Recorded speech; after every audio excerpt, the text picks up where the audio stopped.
Hello everybody, welcome back to Simply a Breeze. My name is Bree if you're new here. Today we're done with work. And what I need to do is figure out what I want to start in the garden. The soil is workable and it's time to get some of our cooler weather crops into the ground. These are going to be our lettuces, our spinach, maybe some kale, our radishes, maybe some beets, and our peas. There might be a little bit more that I'm going to add onto that list, but right now that's what I'm looking at. I need to figure out which peas I want to start.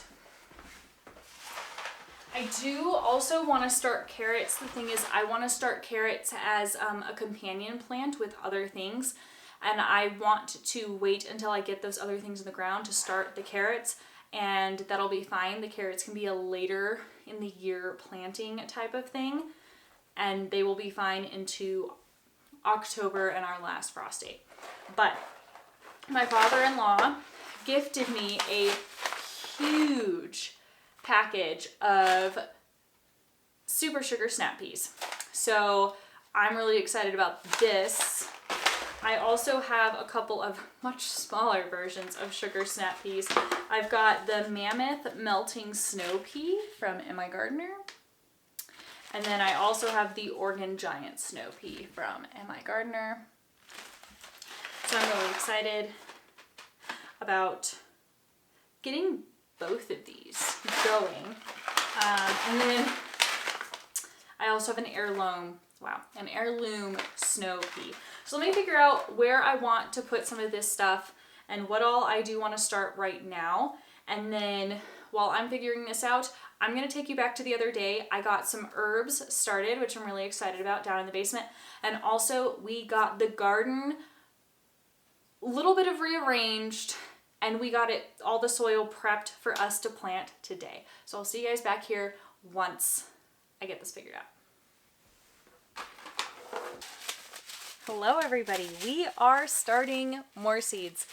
Shocker. We are actually going to be starting 3 different kinds of basil today. We've got sweet basil, purple basil, because I love purple basil, lemon basil, and then we're also going to be starting lemon balm.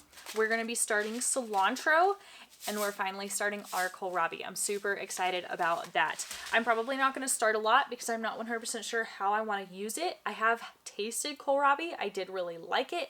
It's now just figuring out how I want to use it because it just looks like a really fun plant to me and I want to enjoy it. Also, we are going to be moving our one of our garden boxes. We're cutting it in half and we're moving it to the backyard where it's going to get better sunlight. So we're going to get that done. And then once we get that done, we're going to till all of the beds. Our soil has gotten rather compact.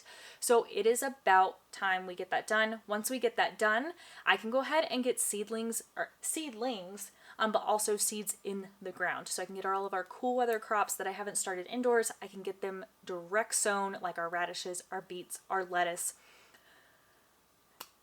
and maybe our Swiss chard and peas. We are getting all of our peas started. So I'm super excited. Also, we are going to be fertilizing our seedlings down here. Some of them look okay, some of them look a little sad, and it's probably about time. So this is going to be the second time I am fertilizing the seedlings, and then I also want to give you an update on the the tomatoes and the flowers that we started together because they're looking pretty decent. So I'm excited to show you what they look like. So one of these sides is this is our broccoli, and then this is our green cabbage. They're looking really good. The leaves are looking really strong. So I'm excited to give them fertilized another time, and then we're going to try and start hardening them off. They definitely need some moisture, but those are looking fantastic. Next, we have all of our peppers. So some of them look like they're struggling a little bit. They probably need some good nutrients and some water. I was just trying to make sure that the soil on the bottom dried out a bit because I did hear from, I don't remember if it was Am I Gardener or if it was Epic Gardener. They said make sure that the soil dries out because they don't like it when their roots are constantly soaked. So I was trying to let them dry out, but they definitely need some love. So here's one pepper set. Here's another set of peppers.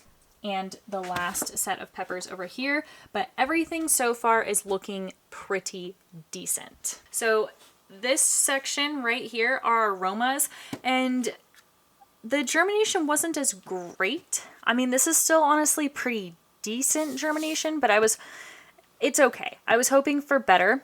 Our cherry tomatoes, our Amish paste tomatoes, and our San Marzanos also did well. You can see that these leaves are pretty purple, so they do need some nutrients. So this will be the first time that these plants are getting fertilized. Further down, we can see our parsley's looking pretty good. This is our celery. We'll see if it stays happy or not. And then our thyme, spearmint, and oregano. They're looking okay. We've got some that are starting to take off, which is great. And then we have our dill, I believe. So everything needs to be fertilized. And then the flowers. So our cosmos, we're having some, they need water. Honestly, we're also going to start cosmos seeds. Oh, what is that? These are super finicky seeds. So we're going to get these watered. We'll see if some things bounce back. I think these were the gazanias. I don't remember what these are. These are all zinnia seeds. And then we've got some straw flowers. The straw flower germination hasn't been great. And then these zinnia seeds that I saved from previous years, like this whole section right here, nothing germinated. But we are getting some germination on all of the straw flowers. But now it's time for me to get all of these fertilized. So I do have a 1 gallon, oh my gosh, watering can. I have a 1 gallon watering can, and it does already have some of this kelp, fish, and seaweed fertilizer. I've been using this for a couple of years. I'm pretty happy with it, especially for seedlings. Let me get you a good close-up of it. I ordered it by the gallon. I used to order a smaller thing, and I just went through it so fast, so I'm really happy with the purchase of the gallon. But let's go ahead and get these seedlings watered. All I'm going to do is lift this guy up. Ooh, yeah. And I'm just going to fill it to about like a centimeter-ish of water and let everything soak on up. Same goes with the tomatoes. Very same process.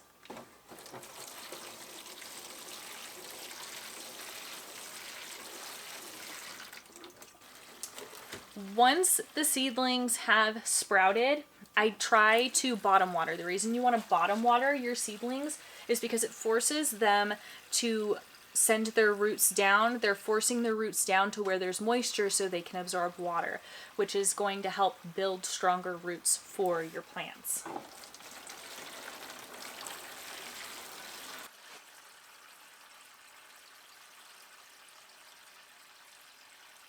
Okay, so our seedlings are all watered and fertilized. Hopefully some of those cosmos bounce back.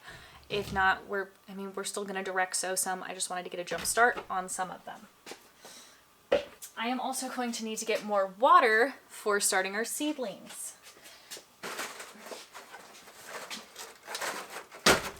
But first, let me figure out how I want to set this up. So the good thing is I did find cilantro from 2 years ago. We're going to get all of this started. And then if I need to direct sow some, I will direct sow some. But I do want to get a jump start now on my cilantro. We have our Kohlrabi. So I've got the purple Vienna and I've got the white Vienna.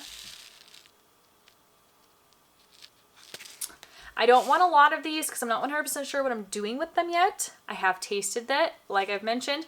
I just don't know what I'm doing with it, but they're so fun. And I try to grow something fun every year. So I'll probably just grow a cup, like 2 of each, nothing crazy. And then our basil. I'm going to start a lot of basil because I'm going to interplant the basil with the tomatoes, companion planting. I want to be really good about that this year. So that is the goal. So I've got lemon balm. Lemon balm is going to be grown in a pot because it, like peppermint and catnip and stuff, and oregano, it'll spread like a weed. So I want to keep it contained. But we will start some because none of the stuff I've started before has ever lived. But we're going to keep trying. we got lemon basil, purple basil, and sweet Italian basil. So I'll probably grow a whole thing of Italian basil, a whole thing of purple basil, a whole thing of lemon basil, cilantro,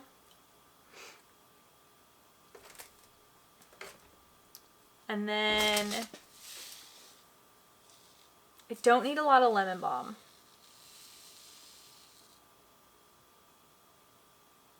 I may start the kohlrabi and the lemon balm in this empty, I've got like 2 rows of empty cells in here. And so we're just gonna make do. I think that's the play. Yeah, I think that's the play there. So I have a gardening tub in our garage that I reach for when I am outside gardening. And I decided to open it. And I found seed starting mix that's been there since last year, completely unopened.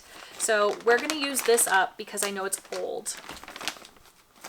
And we'll get this guy taken care of. Out of the way.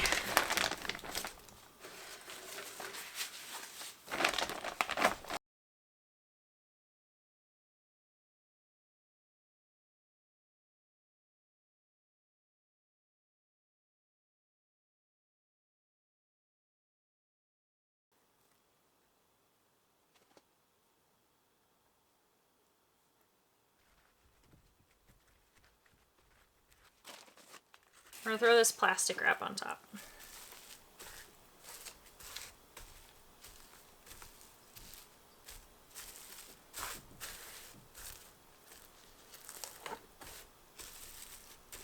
Here we go. And then this tray is done. All right, so now we got our kohlrabi, our cilantro, our basils started and ready to go. Let me go ahead and make a note to myself. So top half.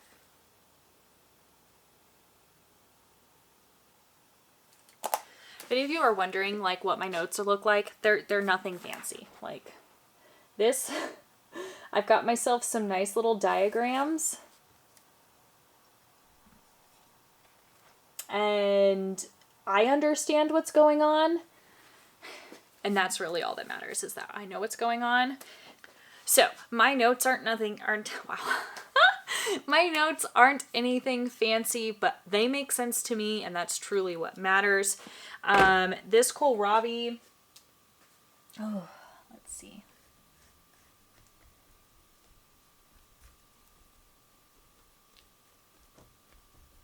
Okay.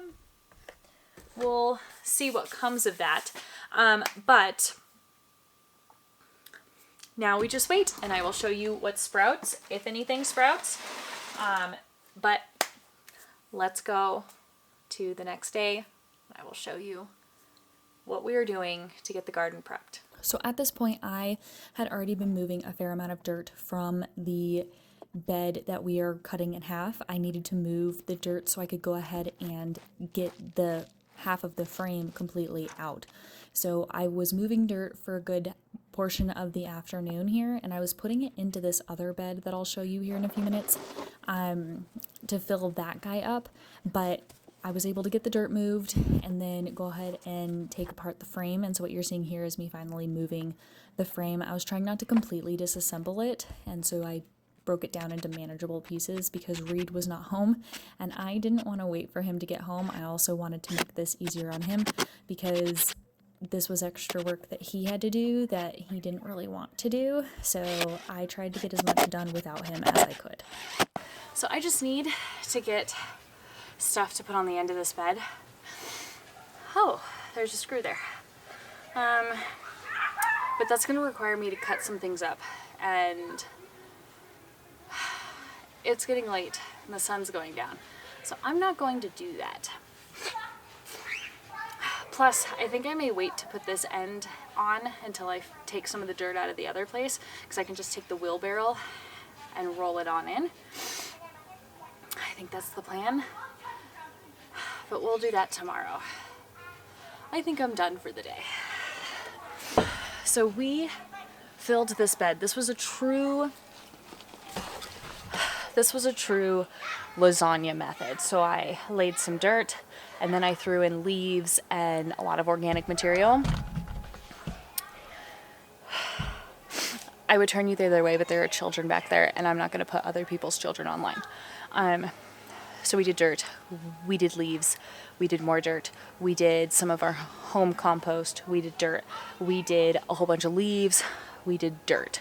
So this was a really good lasagna. And then in like the middle layer, I went ahead and added some blood meal just to really help this soil. There's a lot of roots and stuff in this soil, so that should really help. We're trying to build this soil on up. It wasn't the greatest when we got it.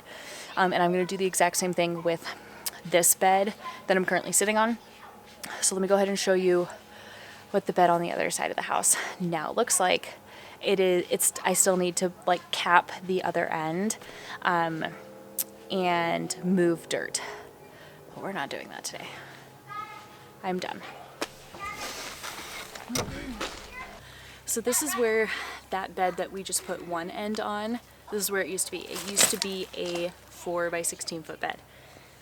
I still need to move about half of the dirt over there. We're gonna need more soil, but that's fine. But this other bed gets sun. The other half of the 4 by 16 gets sun. This half did not. So we decided to move it so that way we could actually use it and grow something in it. But this is what it's looking like. This is what I've accomplished today. Lots of dirt was moved. We'll pick back up tomorrow, guys. Alright, so it's the following day, and Reed and I got a good jump start on the day. It was already getting close to 50 degrees at this point, so it was a perfect day for us to go ahead and get this tackled. It didn't take as long as we thought it was going to take, which is fantastic news, and I think it helps that I went ahead and did a good portion of work the day prior. But now all Reed and I are doing are kind of leveling the bed off and measuring out the end caps for this bed. Because we cut it in half, there wasn't end caps on this end, so we did have to cut some new pieces of wood, but that was an easy task and not complicated. We are also going to go ahead and use some of the rocks that I moved out of the way to fill in the gaps along the edges of the bed, because the ground isn't level, so we had to raise up one of the ends of the bed, and so it left gaps between the garden bed and the ground. So that's why we were throwing a bunch of rocks in there. And then we just are going ahead and we're starting to fill this new garden bed on up, and we definitely need to get more soil, but this was a really good start, and hopefully that means that this garden bed won't have super compact soil this year or in the years going forward, because we actually took the proper care to make sure we had enough good organic material inside these beds.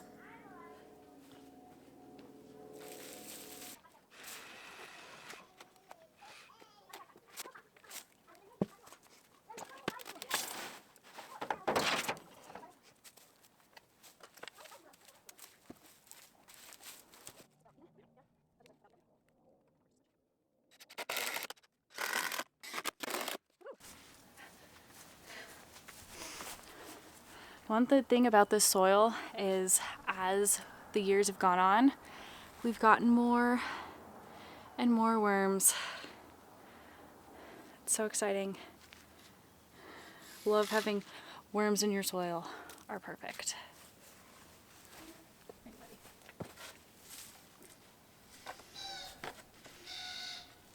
All right, so this is what we've been doing.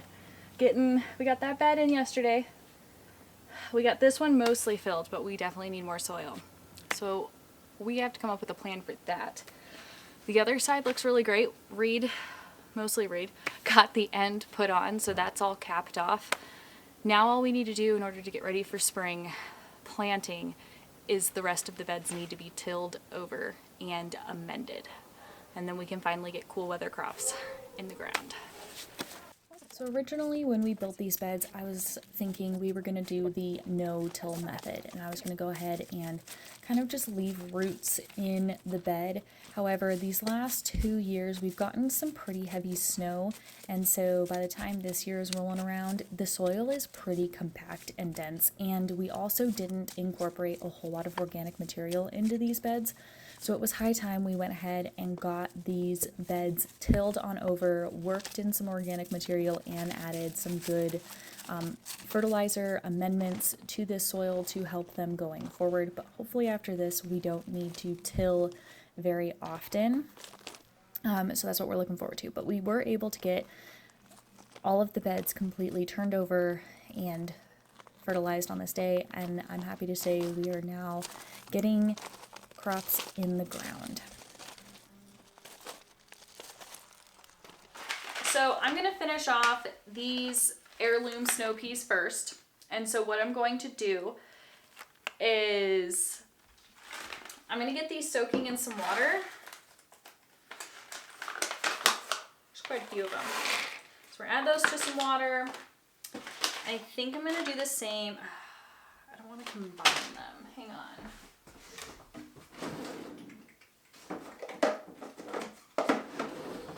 We're also going to take some of this water, I'm going to pour it into here.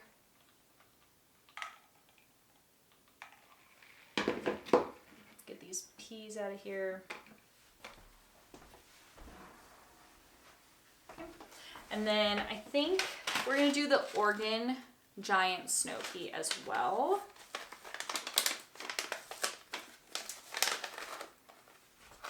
And we're going to start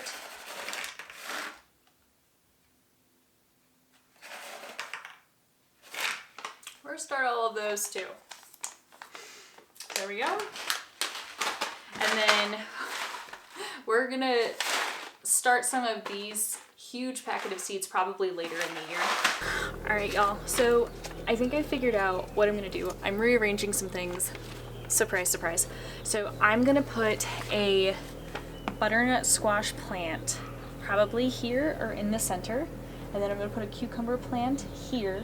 I'll put one cucumber plant over on that other bed over there, I'll show you. And then I'm gonna put peas intermixed with that and with the cucumber intermixed on that trellis as well, because we have so many peas. So I figured that guy out. And then what I'm gonna do, this will be like flowers and stuff in front of the peas on top of the squash. And then in that bed over there, I'm going to be planting radishes and spinach. And possibly Swiss chard. We're gonna do 2 square feet of spinach here, and then we'll do a Swiss chard mixed on in. My handy dandy sheet for spacing. This came with my seeding square for the square foot gardening method.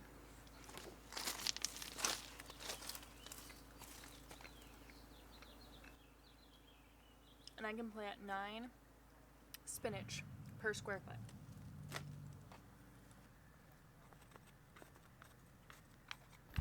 So the great thing about the square foot gardening method is that it allows you to optimize your growing space per square foot. And because our space is limited, I have been using the square foot gardening method for the last couple of years, and I do absolutely love it.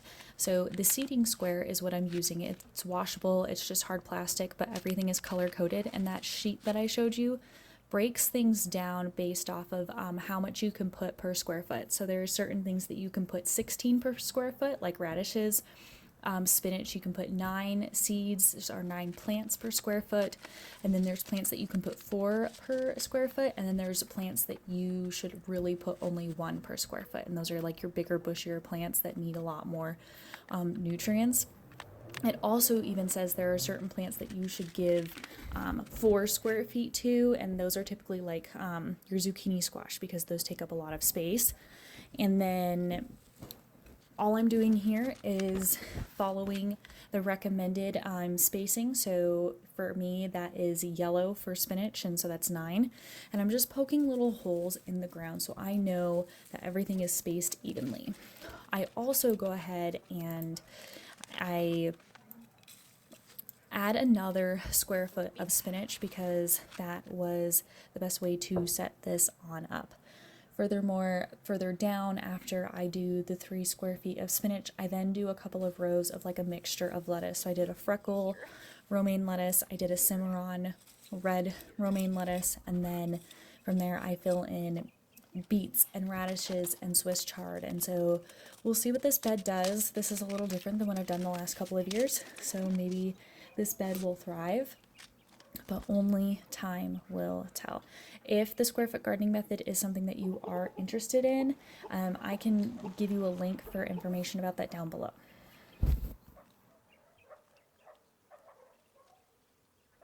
So we are going to put our giant Oregon snow peas here on this trellis. I've got beets, Swiss chard, and then spinach all that way. And then on that like quarter is going to be all lettuces. And then around that kale plant is going to be a bunch of radish. So I'm going to open up this inoculant. These have been soaking for a smidgen. I'm going to go ahead and drain off some of this water.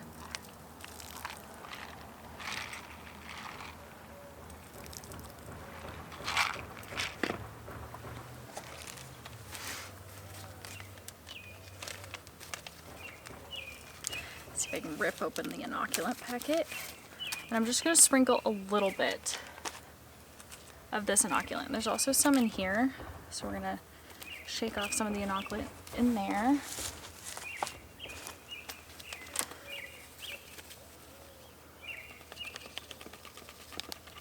Okay, and I just want to coat these peas really, really well with the inoculant.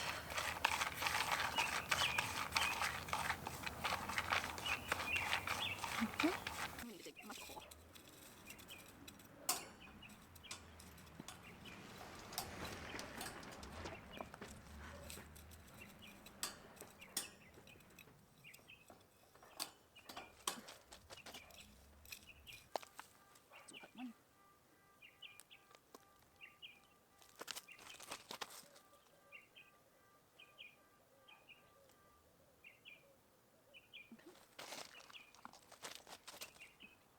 Okay, so that far bed has been planted, and so now we're gonna plant along here. I have still some of the peas that weren't gonna fit in that little trellis area, so I think I'm gonna put them right here on that super tiny trellis. I'm gonna put them on this, and then I'm going to do the rest of those peas along these 2 trellises, again accounting for the fact that I want to grow like a squash plant and stuff.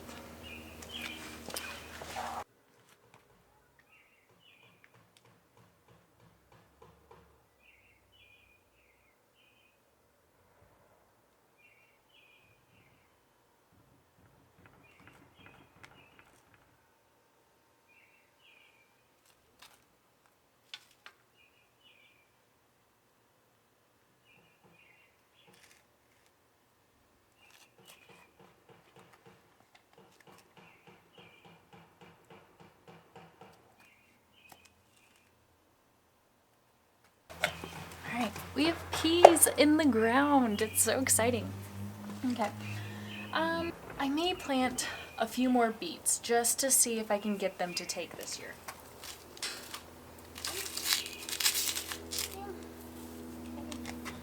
And we're just gonna put them about here.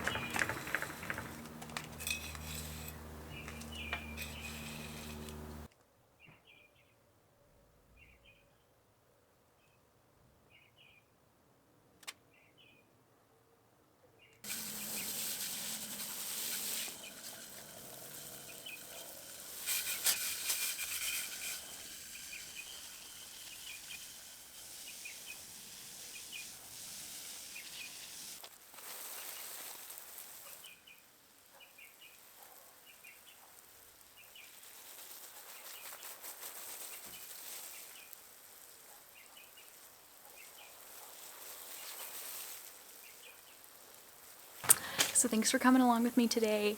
Thank you for following along with all of the garden projects and everything we do in the kitchen. I really appreciate that there are 630 of you. Like, that's not a lot, but like that's a lot. And so thank you. Thank you for watching. Thank you for being here. We will be back in the garden soon. I've got some good cooking coming up as well. So I will see you guys next time. We are getting things done.